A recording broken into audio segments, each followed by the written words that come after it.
राम का जन्म। मंत्रीगणों तथा सेवकों ने महाराज की आज्ञानुसार श्यामकर्ण घोड़ा चतुरंगिनी सेना के साथ छुड़वा दिया। महाराज दशरथ ने देश देशांतर के मनस्वी, तपस्वी, विद्वान ऋषि मुनियों तथा वेदविज्ञ प्रकांत पंडितों को यज्ञ संपन्न कराने के लिए बुलावा भेज दिया। निश्चित समय आने पर समस्त अभ्यागतों के साथ महाराज दशरथ अपने गुरु वशिष्ठ जी तथा अपने परम मित्र अन्य देश के अधिपति लोभापाद के जामाता ऋग ऋषि को लेकर यज्ञ मंडप में पधारे। इस प्रकार महान यज्ञ का विधिवत शुभारंभ किया गया।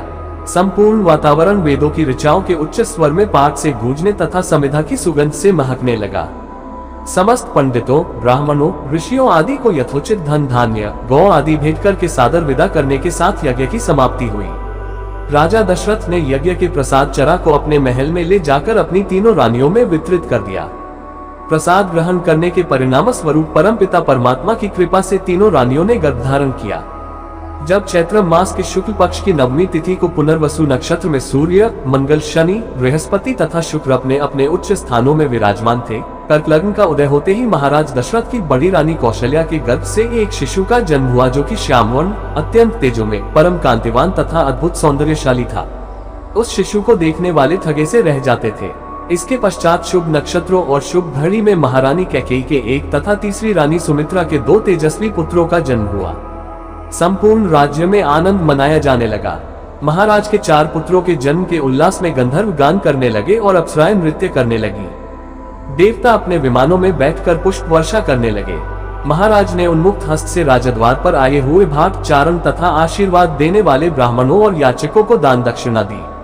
पुरस्कार में प्रजाजनों को धन धान्य तथा दरबारियों को रत्न, आभूषण तथा उपाधियां प्रदान किया गया।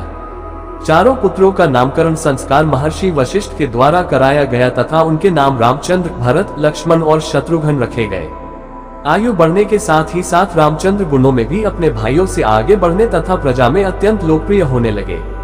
उनमें अत्यंत विलक्षण प्रतिभा थी, जिसके परिणाम स्वरूप अल्पकाल में ही वे समस्त विषयों में पारंगत हो गए। उन्हें सभी प्रकार के अस्त्र शस्त्रों को चलाने तथा हाथी, घोड़े एवं सभी प्रकार के वाहनों की सवारी में उन्हें असाधारण निपुणता प्राप्त हो गई। वे निरंतर माता पिता और गुरुजनों की सेवा में लगे रहते थे। उनका अनुसरण शेष 3 भाई भी करते थे। गुरुजनों के प्रति जितनी श्रद्धा भक्ति इन चारों भाइयों में थी, उतना ही उनमें परस्पर प्रेम और सौहार्द भी था। महाराज दशरथ का हृदय अपने चारों पुत्रों को देखकर गर्व और आनंद से भर उठता था।